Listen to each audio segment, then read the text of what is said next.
వేదికపై ఉన్నటువంటి మీ అభిమాన నాయకుడు సుదీర్ఘంగా సుమారుగా 4 దశాబ్దాలకు పైగా సుమారుగా 46-47 సంవత్సరాలు రాజకీయంలో ఉండి ఒకసారి కాదు 2 సార్లు కాదు 7 పర్యాలు మీ అభిమానాన్ని చూడబని మరి శాసనసభ్యులుగా 7 పర్యాలు గెలవడం అంటే ప్రజలలో ఉంటే తప్ప ప్రజల బాగోగులు చూసుకుంటే తప్ప బీద సాధారణ ప్రేమ ఉంటే తప్ప అది సాధ్యం కాదు. మరి అటువంటి మన భీష్మ పితామహుడు గడిచిన సుమారుగా 2 దశాబ్దాల పైగా మరి కలిసే శాసనసభ జరిగింది. మరి పెద్దలు పోచారం శ్రీనివాసరెడ్డి గారు అట్లాగే మరొక 15 సంవత్సరాల నుంచి రాజకీయ నుండి ఎంపీగా ఉన్నటువంటి మీ యొక్క కవరల సురేష్ శెట్కర్ గారు ఎంపీ గారు, అట్లాగే కాసుల బాలరాజు గారు అగ్రికల్చర్ చైర్మన్, అట్లాగే జుక్కల్ ఎమ్మెల్యే గారు మరొక యువనాయకుడు లక్ష్మీకాంతరావు గారు, అట్లాగే పోచారం యువనాయకుడు బాన్స్వాడ యువనాయకుడు పోచారం భాస్కర్ రెడ్డి గారు, అట్లాగే పోచారం సురేందర్ రెడ్డి గారు, వేదికటువంటి జిల్లా కలెక్టర్ ఆశీష్ సంగ్వాల్ గారు, అట్లాగే సబ్ కలెక్టర్ కిరణ్మయ్య గారు, అగ్రికల్చర్ మార్కెట్ చైర్మన్ కులకర్ణి గారు, అగ్రికల్చర్ మార్కెట్ చైర్మన్ శ్యామల గారు, అట్లాగే ఏఎంసీ చైర్మన్ హనుమంత్ గారు, వేదికపై ఉన్నటువంటి పెద్దలందరికీ, వేదిక ముందున్నటువంటి సోదరులందరికీ, అక్కజనులందరికీ, మీడియా మిత్రులందరికీ ఈ శుభ సందర్భంలో మీ అందరికీ శుభాకాంక్షలు, నూతన సంవత్సర శుభాకాంక్షలు, అడ్వాన్స్గా సంక్రాంతి పండుగ శుభాకాంక్షలు, హృదయపూర్వక నమస్కారం తెలియజేసుకుంటా ఉన్నా. ఒక మంచి కార్యక్రమం ఈ ఉదయం నుంచి ఇప్పటిదాకా తిరుగుతున్న సందర్భంలో పెద్దలు పోచారం గారు కొన్ని విషయాలు వివరిస్తూ ఉంటే నాకే ఆశ్చర్యం అనిపించింది. కేవలం గడిచిన 4 సంవత్సరాల కాలంలో ఒక్క బాన్స్వాడకే 1000 కోట్ల రూపాయల నిధులు తెచ్చి అభివృద్ధి చేసిందంటే అది అందరికీ సాధ్యమయ్యేటువంటి పని కాదు. అట్లాగే ఇలా ఈ యొక్క బాన్స్వాడ నియోజకవర్గానికి అన్ని రంగాల్లో కూడా అసలు పోచారం గారు లేనటువంటి బాన్స్వాడ ఎట్లుంటుండే ఒకసారి ఊహించుకుంటే ఇలా పోచారం గారు వచ్చిన తర్వాత మొత్తం బాన్స్వాడలో సాగునీరు, తాగునీరు, ఇలా అన్ని సీసీ రోడ్స్, ఇప్పుడే ఒక్క మెయిన్ రోడ్ కూడా 46 కోట్లు.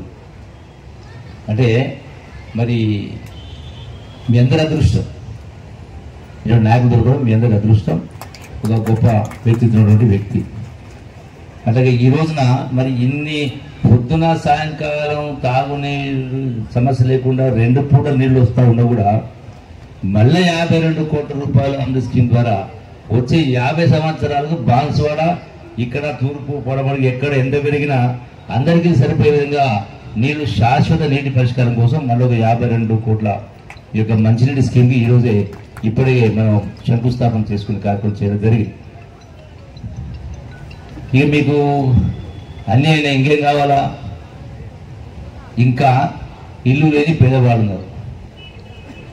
ఈ రోజున మళ్ళీ ఒక 3500 ఇళ్ళు, ఒక్కొక్క ఇల్లు 5 లక్షల రూపాయలతో, అంటే మరో 175 కోట్ల రూపాయలు బాన్స్వాడ నియోజకవర్గం పేదవాళ్లకు ఇల్లు మంజూరైన పోచారం గారి చేతిలో ఉన్నాయి. ఇన్ఛార్జ్ మంత్రి గారు సంతకం పెడితేనే ఎదురు, మీరు పంపిన తర్వాత నా సంతకం ఆగుతుందా? కాబట్టి మరొక అంటే పేదవాళ్లకు అంటే ఇందిరమ్మ ఇల్లు, ఇందిరమ్మ అంటే మీకు అందరూ తెలుసు,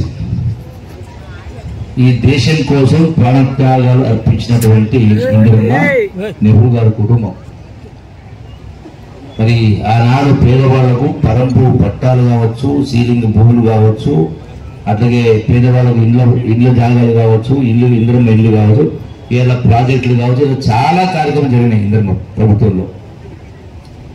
వస్తూ ఉంటే నేను పేపర్లో వార్త చూసిన, నిన్నటి పేపర్లో నమస్తే తెలంగాణలో కేటీఆర్ మాట్లాడుతూ 15,000 రూపాయలు ఎకరానికి ఇస్తామని చెప్పి ఇలా ఎందుకు 12,000 ఇస్తా ఉన్నారు?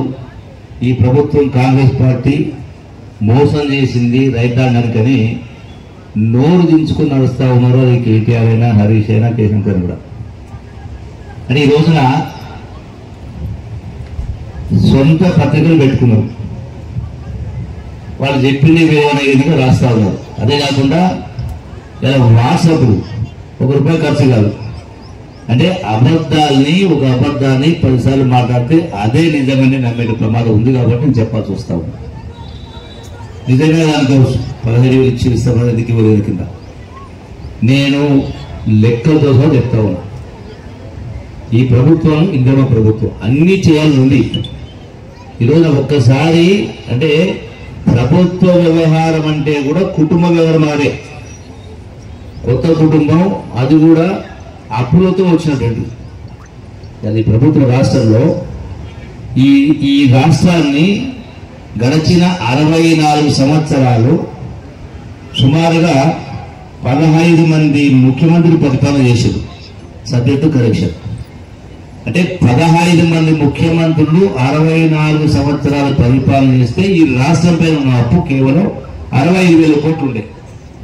ఈ 65,000 కోట్లకు సంవత్సరానికి 6,500 కోట్ల రూపాయలు వడ్డీ కడతా ఉండేది. వడ్డీ అసలు కలిపి కంతులు కడతా ఉండేది. అంటే నెలకు 500 కోట్లు కట్టేది. మరి అటువంటిది సోనియా గాంధీ గారు తెలంగాణ రాష్ట్ర తెలంగాణలో కాంగ్రెస్ పార్టీ ఖతమైతుంది, కాంగ్రెస్ పార్టీ బలహీనపడుతుందని తెలిసి కూడా అంటే రాజకీయంగా నష్టం జరుగుతుందని తెలిసి కూడా వందలాది మంది బిడ్డల ప్రాణత్యాగాల వల్ల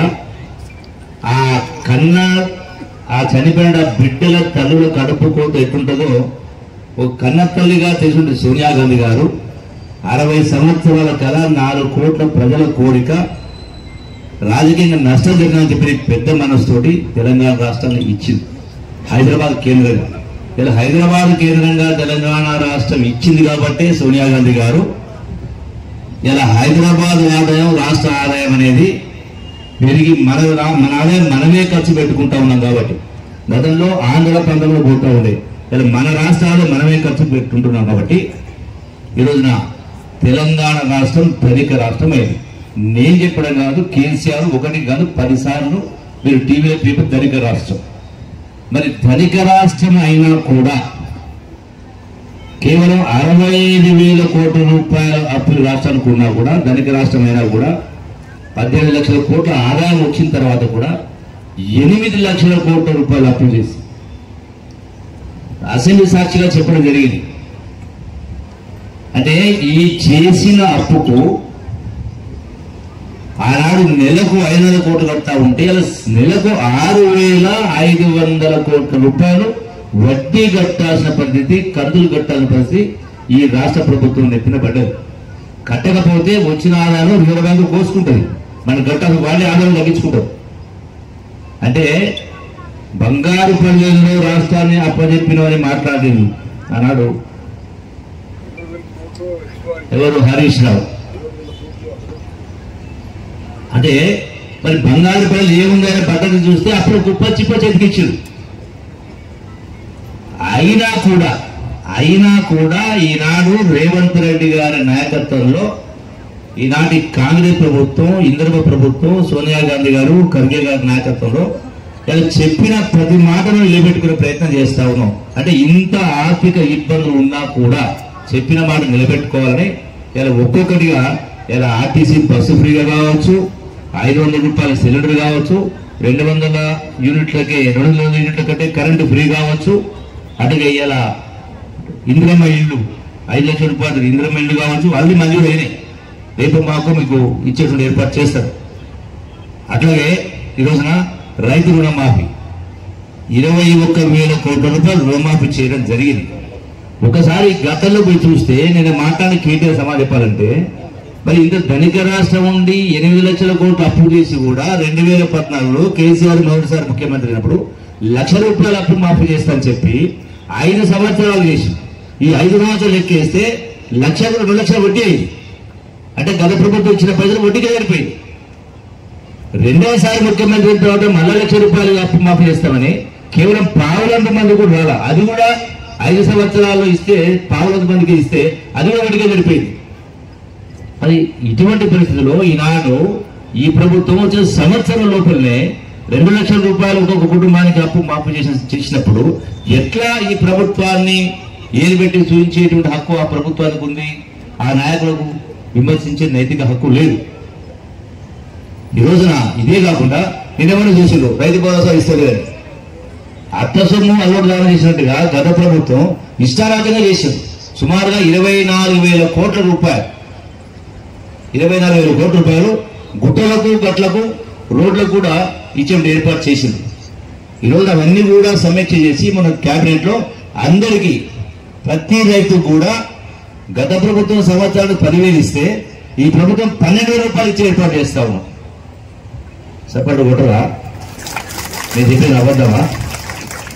నేను చెప్పేది అబద్ధం ఉందా? 100% సత్యాలే మాట్లాడతాం. అసత్యాలు మాట్లాడిన కర్మ పట్లే వాస్తవం. ఇంతేకాకుండా భూమి ఉన్నటువంటి వాళ్ళకి ఎకరానికి సంవత్సరానికి ₹12,000 ఇస్తూ భూమి లేనటువంటి నిరుపేద కూలీ కుటుంబానికి భూమి లేనటువంటి నిరుపేద కూలీ కుటుంబానికి సంవత్సరానికి ₹12,000 ఏర్పాటు చేస్తా ఉన్నాం. ఇవన్నీ సంవత్సరం లోపలే కదా, మీరు 10 సంవత్సరాలు పరిపాలన చేసింది కదా. అందుకని ఏ విషయంలో కూడా ఇరుగు లెక్క. ఇంకొకటి, గత ప్రభుత్వంలో మేము కూడా ఉన్నాం, పోచారం ఉన్నాడు. ఆ రోజు మేము కూడా అనవచ్చు, మీరు కూడా టీఆర్ఎస్ ఉంటారు కదా, ఇలా కాంగ్రెస్ మాట అవును ఉన్నాం. ఎందుకు? ఆ సందర్భంలో తెలంగాణ రాష్ట్రం తప్పితే 100 సంవత్సరాల తెలంగాణ రాదని ఒకేసారి పిల్లలు ఆత్మహత్య చేసుకోవద్దు, మా పదవులకు రాజీనామా చేస్తుంది. పోచారం గారైనా మేమైనా రాజీనామా చేశారు. తెలంగాణతో కొట్టాల్సిన పరిస్థితి తెలంగాణ రాష్ట్రం కోసం కొట్లాను. ఒక కేసీఆర్ కూడా తెలంగాణ రాలే. అందరి బాధ్యత మీ భాగస్వామ్యం, మా భాగస్వామ్యం ఉంది. అలాంటి వంట వార్పు చేసిన రకరకాల ఉద్యమాలు చేయడం జరిగింది. 100,000 మంది బిడ్డలు ప్రాంతాలు చేశారు. మరి ఈనాడు కూడా ఆ ఎంపీలు అసెంబ్లీ పార్లమెంట్ లో స్తంభింపజేసింది. మన్మోహన్ సింగ్ గారైనా సోనియా గాంధీ ఏ రోజు కూడా పాపం వాళ్ళతో మాట మాట్లాడలేదు. వీళ్ళు గడబడి చేస్తూ ఉంటే నొల్లి పెడతా ఉంటారు పార్లమెంట్ లో. అంటే మరి ఈ రోజున ఎందుకు చేయాల్సి వచ్చింది కాంగ్రెస్ పార్టీలో? నేను కూడా ఎందుకు చేయాల్సి వచ్చింది అంటే గతంలో ఆనాడు సీమాంధ్ర నాయకులు మాట్లాడారు, ఈ ప్రభుత్వాన్ని కూల్చాలని పరిస్థితిలో ప్రయత్నం చేసింది. అంటే తెలంగాణ రాష్ట్రం ఇచ్చినటువంటి సోనియా గాంధీ తెలంగాణ రాష్ట్ర కాంగ్రెస్ పార్టీకి అవకాశం రావాలి. ఎందుకంటే కేసీఆర్ కి అవకాశం వస్తే రాష్ట్రాన్ని అప్పుడు కుప్పగా మార్చిండు. ప్రగతి భవన్ ఎవరు కాలు పెట్టే పరిస్థితి లేకుంటే, ధర్నా చౌకులు లేకుంటే, మంత్రులు కూడా ఆయన ఫామ్ హౌస్ కూడా గేట్లు తాళం ఉంటుండే. కళ్ళకి నీళ్ళు వచ్చినాయి మాకు. అంటే దుర్మార్గం. 100,000 మంది బిడ్డల ప్రాణత్యాగాలు కేసీఆర్ కుటుంబం కోసం కాదు కదా. అందుకనే ఖచ్చితంగా ఈ కేసీఆర్ కుటుంబానికి బీఆర్ఎస్ కు బుద్ధి చెప్పాలని ఆలోచనతోటే మరి ఈనాడు తెలంగాణ ఇచ్చినటువంటి సోనియా గాంధీ కాంగ్రెస్ పార్టీ రుణం తీర్చుకోవాలి చెప్పండి. ఈ రోజున అవకాశం రావాలి కాంగ్రెస్ పార్టీకని అందరూ కూడా కాంగ్రెస్ పార్టీకి ఈ దేశానికైనా రాష్ట్రానికైనా కాంగ్రెస్ పార్టీ శ్రీరామ రక్ష. ఎవరు మర్చిపోవద్దు. ఎందుకంటే దేశం కోసం ప్రాణాలు ఇప్పించింది ఇందిరాగాంధీ. దేశం కోసం ఆనాడు టోటల్ గా ఇందిరమ్మ తండ్రి జవహర్లాల్ నెహ్రూ ఆయన మొత్తం ఆస్తిపాస్తులను సమాజానికి దారాదత్తం చేసిండు. 6 సంవత్సరాలు జైల్లో ఉన్నాడు. సోనియా గాంధీకి అవకాశం వచ్చిన ప్రధానమంత్రి పదవి తీసుకోలేదు 2006లో 2004లో. రాహుల్ గాంధీకి ప్రధానమంత్రి పదవి వచ్చిన 2009లో ప్రధానమంత్రి తీసుకోలే. మన్మోహన్ సింగ్ ప్రధానమంత్రి చేసింది దేశాన్ని ఆర్థిక గడ్డపరిస్థితి బయటేయాలని. అందుకే ఇది లెక్క ఉంది. కాబట్టి మీరు మాయ మాటలు మోసపోవద్దని ఒక మాట మీకు అందరికీ సవినయంగా యజ్ఞం చేస్తూ, మాట్లాడాలని చాలా ఉంది కానీ సమయం లేదు నాకు అనుకోవాలి. కాబట్టి ఒక విషయం, మరి స్వామి కార్యం స్వకార్యం జరగాలి కాబట్టి నా శాఖ ఒక ఎక్సైజే కాదు, ఎక్సైజ్తో పాటుగా టూరిజం ఉంది, కల్చర్ ఉంది. కల్చరల్ మినిస్టర్ అంటే ఆట పాటలు మంచిది అనుకుంటారు. కల్చర్ అంటే ఆట పాటలే కాదు, కల్చర్ అంటే సంస్కృతి. సంస్కృతి అంటే జీవన విధానం. జీవన విధానం అంటే మన ఆలోచనలు, మన అలవాట్లు, మన నడవడి, మన తిండి, మన ఆరోగ్యం, మన పిల్లల చదువులు అన్ని వర్గాలకు, అన్ని కులాలకు, అన్ని మతాలకు, అన్ని వృత్తులకు, అన్ని వయసుల వాళ్ళకు వర్తించేది. ఈనాడు ప్రభుత్వాలు ఇన్ని సంక్షేమ అభివృద్ధి కార్యక్రమం చేస్తా ఉన్నా కూడా పేదవాళ్ళ కుటుంబంలో ఏ స్థాయిలో అభివృద్ధి జరగాలనో ఆ స్థాయిలో ఇంకా కనపడలేదు. ఇంకా అప్పులు మగ్గుతా ఉన్నారు.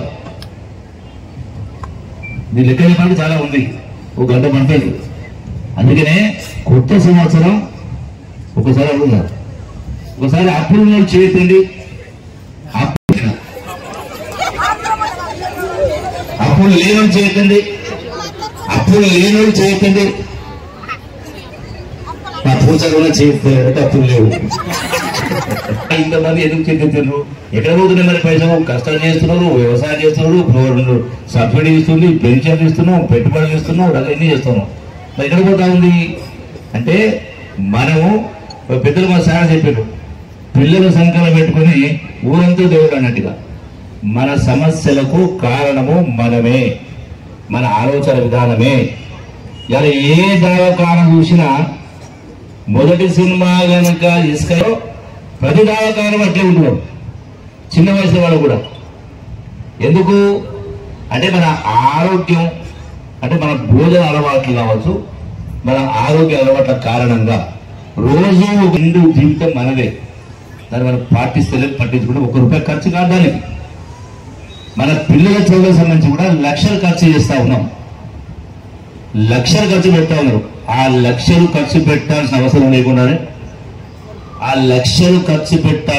లేకుండానే ఒకప్పుడు వాళ్ళు చదువుకున్నప్పుడు, మేము చదువుకున్నప్పుడు చదువుకోవాలంటే ఎక్కడెక్కడ దూరపాత్రం పోవాల్సి వచ్చేది. ఏం నేర్చుకోవాలా? ఈ రోజున మేము చిన్నప్పుడు చదువుకున్నప్పుడు అరచేతిలో వైకుంఠం అని చెప్పేది. అంటే మహాభారతం గురించి, రామాయణం చెప్తూ ఆనాడు ఆ యొక్క చరిత్రలో ఉన్నటువంటి వాళ్ళందరూ కూడా వైకుంఠం చూపించేవాడు. అంటే ఈ రోజున అరచేతుల వైకుంఠం ఏంటంటే ఇదే. అరచేతుల వైకుంఠం అంటే ఎట్లుంటుందంటే ఇదే సెల్ ఫోన్. అంటే ప్రపంచంలో ఎక్కడ ఏదున్నా దీనిలో మనకు కనపడుతుంది, ఏది కావాలో దొరుకుతుంది. ఎవరిని అడగాల్సిన అవసరం లేదు. అంటే చదువు నేర్చుకోవచ్చు, ఉద్యోగం తెలుసుకోవచ్చు, వ్యాపారం తెలుసుకోవచ్చు, వ్యవసాయం తెలుసుకోవచ్చు, ఎక్కడ తెలుసుకోవచ్చు, ఏమొస్తో తెలుసు, అన్ని ఇలా ఉన్నాయి. ఏం తెలియకుండా ఏబీసీ వస్తుందా అన్నిట్లో నేర్చుకోవచ్చు. కానీ దీన్ని వాడతలేము. దేనికి వాడుతున్నాం? పనికి వాళ్ళ చెత్త చెదారం వాట్సాప్ వాడుతూ చూస్తున్నాం. మన జీవితాన్ని నాశనం చేసుకుంటున్నాం. మన జీవితం సార్థకం కావాలంటే మళ్ళా మరో జన్మ లేదు, నేను నమ్మను. అంటే ఉన్న జన్మనే సార్థకం కావాలంటే చక్కటి ఆలోచనతోటి ఏ మాట మాట్లాడినా, ఏ పని చేసినా ఒక క్షణం మనకు ప్రశ్నించుకోవాలి, మన ఆత్మ ప్రశ్నించుకోవాలి. ఏ మాట మాట్లాడినా, ఏ పని చేసినా ఎందుకు ప్రశ్న రావాలి. ఇంకొక మాట చెప్పి క్లోజ్ చేస్తా. ఎలా ఈ అప్పులు కావడం ఇంకో కారణం, మమ్మల్ని పిలుస్తూ ఉంటారు, సార్ మా ఇంట్లో ఫంక్షన్ ఉంది, దావత్కి రావాలంటే మీరు ఫంక్షన్ రావాలి, ఆశీర్వదించుకోవాలంటారు. పోకపోతే బాధపడతారు. ఏంటి ఆ ఫంక్షన్లు? మా కొడుకు దోతి కట్టిస్తున్నాం, మా బాబాకు చీర కట్టించే కార్యక్రమం చేస్తున్నాం, ఆ చీర కట్టుకోండి సార్ అంటారు. పెద్ద పెద్ద ఫంక్షన్ చూసుకొని ఫంక్షన్ చేస్తారు. అంటే డబ్బులు లేకపోయినా అప్పులు చేసి చేస్తారు. అప్పుల పాలైన తర్వాత ఆస్తి అమ్ముకుంటే ఏమంటారు? వీళ్ళు లంగా చెడిపోయినట్టారు. పోనీ అప్పుడు మీ అప్పులు వచ్చి వాళ్ళు వచ్చి కడతారా? అంటే అందుకనే నేనైతే భగవద్గీత చదవలే కానీ దానికి ఉన్నటువంటి 2 మాటలు చాలా మంది చెప్పింది. స్వధర్మం అనేది ఆచరణ సాధ్యమైంది, పరధర్మం అనేది అతి భయంకరమైంది. అందుకని మనం ఏది ఆలోచన చేసినా మన కోసం ఆలోచన చేయాలి, సమాజం కోసం ఆలోచన చేయాలి. ఒకరి కోసం మనం పోతే, ఒకరి కోసం గొప్పల కోసం పోతే ఇల్లు గుళ్ళు అవుతుంది, చిప్ప చేతికి వస్తుంది. కాబట్టి నేను చదువుల విషయమైనా, ఆరోగ్యం విషయమైనా, ఫంక్షన్ల విషయమైనా ప్రతి విషయంలో కూడా ఈ కొత్త సంవత్సరంలో కొత్త ఆలోచనలతోటి, సంక్రాంతి పడి సందర్భంలో కొత్త సంవత్సరం కాబట్టి కేక్ కట్ చేసుకొని తింటే సరిపోదు. దానివల్ల కొత్త ఆలోచనతోటి ప్రతి విషయంలో ప్రతి ఒక్కరు కూడా ఆలోచన చేయాలి.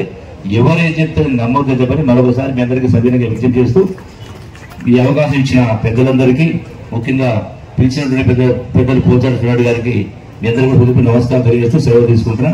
జై హింద్, జై కాంగ్రెస్. అందుకే కాంగ్రెస్ పార్టీ శ్రీరామరక్ష కాబట్టి ఎప్పుడు ఏ ఎన్నికలు వచ్చినా కాంగ్రెస్ పార్టీని కాపాడుకోవాలి. తప్పకుండా నువ్వు నేను కాకుండా అందరం కలిసికట్టుగా ఈ తెలంగాణ రాష్ట్రాన్ని ఇచ్చిన కాంగ్రెస్ పార్టీ ఎప్పుడు ఎన్నికలు వచ్చినా రుణం తీర్చుకోవాలని మీ అందరికీ సమితి విజ్ఞప్తి చేసి తెలియజేసుకుంటాం. Thank you.